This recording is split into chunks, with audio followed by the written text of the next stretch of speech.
ناظرین، آج سے قریب 44 سال پہلے 5 ستمبر 1977 کو ناسا نے ایک اسپیس پروب انٹرسٹیلر اسپیس کے لیے روانہ کیا تھا۔ یہ اسپیس پروب وائجر 1 کے نام سے جانا جاتا ہے، جو پچھلے 44 سالوں سے لگاتار ناسا کے بیس اسٹیشن سے کانٹیکٹ میں ہے۔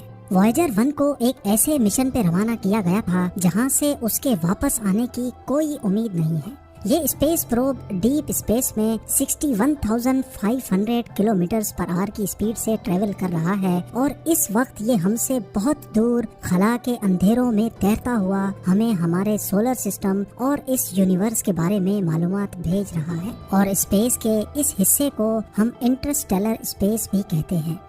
2012 میں انٹرسٹیلر اسپیس میں داخل ہوتے ہی ایک دن ناسا کے سائنٹسٹ کو وائجر 1 کی طرف سے ایک ایسا سگنل ریسیو ہوا جو سب کے رونگٹے کھڑے کرنے والا تھا۔ جب اس سگنل کو ڈیکوڈ کیا گیا تو اس میں ایک ایسی عجیب و غریب آواز تھی جو وائجر 1 نے ریکارڈ کی تھی۔ ہماری دنیا سے کروڑوں کلومیٹر دور اسپیس کی گہرائیوں میں وہ کیا چیز تھی جس کی آواز نے سائنسدانوں کے رونگٹے کھڑے کر دیے تھے؟ یہ آواز ارتھ سے قریب 1400 کروڑ کلومیٹر دور ریکارڈ کی گئی تھی، اور یہ ایک ایسی آواز تھی جو ختم یا کم ہونے کا نام بھی نہیں لے رہی تھی۔ سائنسدانوں نے کئی دنوں تک انتظار کیا، لیکن یہ آواز ختم تو دور کی بات پر یہ کم بھی نہیں ہو رہی تھی۔ دیکھتے ہی دیکھتے 1 سال گزرا، پھر دوسرا سال، اور پھر پورے 3 سالوں کے بعد اس عجیب و غریب آواز کی انٹینسٹی میں کچھ کمی دیکھی گئی۔ یہ آواز وائجر 1 کی 44 سالوں کی ہسٹری میں ریکارڈ ہونے والی سب سے لمبی آواز تھی جس نے سائنسدانوں کی نیندیں اڑا رکھی تھی۔ لیکن اس آواز کے علاوہ سائنسدانوں کو ایک اور چیز بھی لگاتار پریشان کر رہی تھی۔ جی ہاں، جس پوائنٹ پہ وائجر 1 نے پہلی بار اس آواز کو ریکارڈ کیا تھا، پورے 3 سالوں کے بعد وہ اس پوائنٹ سے 160 کروڑ کلومیٹر دور جا چکا تھا، لیکن پھر بھی یہ آواز ویسی کی ویسی ہی تھی۔ 160 کروڑ کلومیٹر مطلب یہ ڈسٹینس اتنا ہی ہوا جتنا زمین سے چاند تک کے پورے 4000 چکر لگائے جائیں۔ خلا میں اتنے زیادہ ڈسٹینس تک پھیلنے والی آواز آخر آ کہاں سے رہی تھی؟ اسی بات نے بڑے بڑے ریسرچرز اور سائنٹسٹ کو چکرا کر رکھ دیا تھا۔ ایک بات تو کنفرم تھی کہ ہمارے سولر سسٹم کے باہر کوئی نہ کوئی ایسی طاقت ضرور چھپی ہے جو اس آواز کی وجہ بن رہی ہے، لیکن اسپیس میں تو کوئی آواز ہی نہیں ہوتی، تو آخر اس کو ریکارڈ کیسے کیا گیا؟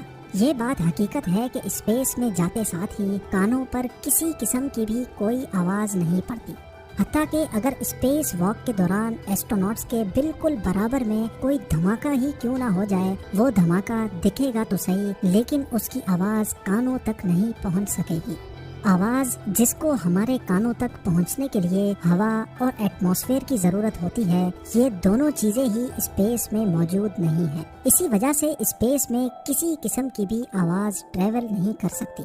اسپیس میں ساؤنڈ ویو تو ٹریول نہیں کر سکتی، لیکن الیکٹرو میگنیٹک ویوز اسپیس میں بآسانی ٹریول کر سکتی ہیں۔ بے شک ہمارے کان ان ویوز کو نہیں سن سکتے، لیکن وائجر 1 نے ان ویوز کو ریکارڈ کر کے ہمیں ارتھ تک بھیجا تاکہ ہم ان کو ڈیکوڈ کر کے سن سکیں۔ یہی وہ انوکھی آواز تھی جو وائجر 1 نے انٹرسٹیلر اسپیس سے بھیجی تھی۔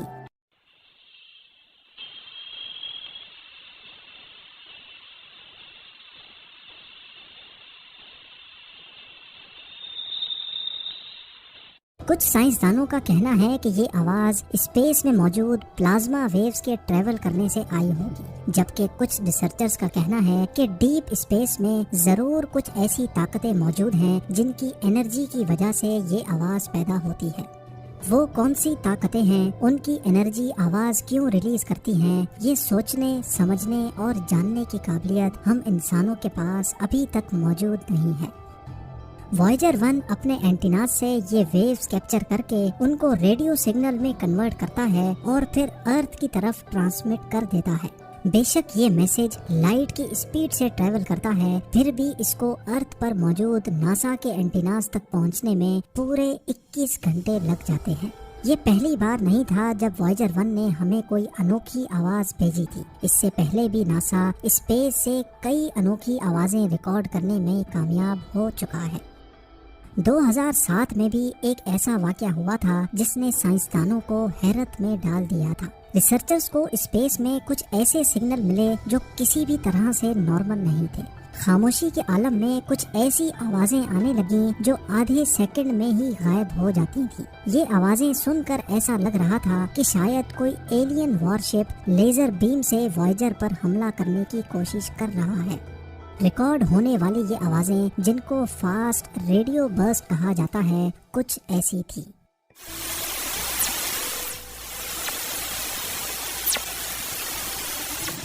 یہ آوازیں سن کر سائنسدانوں کو ایک بات تو کنفرم ہو گئی کہ ہم جتنا زیادہ ڈیپ اسپیس کے بارے میں جاننے کی کوشش کریں گے، ہم اتنا زیادہ ہی سوالوں میں الجھتے جائیں گے۔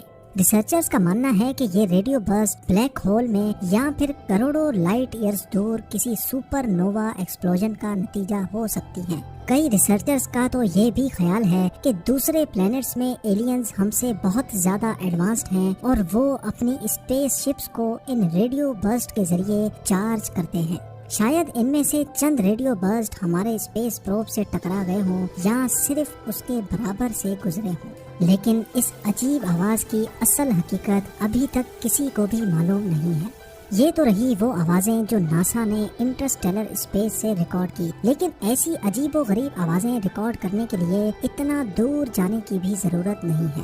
ہمارے اپنے سولر سسٹم سے بھی ناسا کئی انوکھی اور خوفناک آوازیں ریکارڈ کر چکا ہے۔ وائجر 2 جو ناسا نے ہمارے سولر سسٹم کے پلینٹس کی ریسرچ کے لیے لانچ کیا تھا، اس نے بھی کئی ایسی آوازیں ریکارڈ کی ہیں جنہوں نے پوری دنیا کو پریشانی میں ڈال رکھا ہے۔ یہ ہے جوپیٹر کا چاند جو گینیمیڈ کے نام سے جانا جاتا ہے، اور یہ ہے اس کی آواز جو واقعی آپ کے رونگٹے کھڑے کرنے والی ہے۔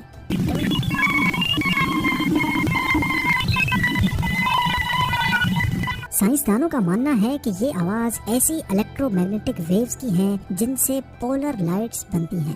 جس طرح ارتھ کے کئی حصوں میں آسمان پر پولر لائٹس نظر آتی ہیں، اسی طرح سیچرن، جوپیٹر اور گینیمیڈ میں بھی پولر لائٹس بنتی ہیں۔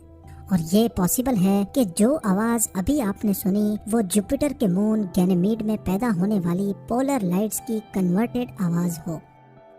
ابھی تک جو بھی عجیب آوازیں آپ سن چکے ہیں وہ کسی اور نے نہیں بلکہ ناسا نے آفیشلی پبلش کی ہیں، اور ان میں کوئی ایڈیٹنگ نہیں کی گئی۔ سیٹرن جو ہمارے سولر سسٹم کا ہی ایک پلینٹ ہے، ناسا نے یہاں سے بھی کچھ عجیب آوازیں ریکارڈ کی ہیں۔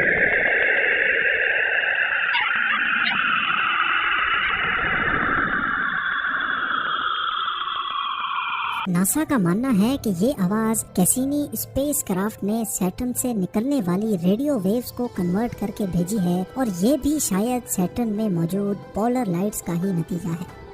وائجر 1 جو پچھلے 44 سالوں سے لگاتار ہمیں آؤٹر اسپیس کی فوٹوز اور انفارمیشن فراہم کر رہا ہے، دکھ کی بات یہ ہے کہ عنقریب ہم اس کو ہمیشہ کے لیے کھونے والے ہیں۔ ناسا کا کہنا ہے کہ وائجر 1 کے پاس صرف اتنی پاور موجود ہے کہ وہ اگلے 1 یا 2 سالوں تک ہم سے کانٹیکٹ میں رہ سکتا ہے۔ اس کے بعد ہمارے پاس صرف اس کی یہ فوٹوز ہی باقی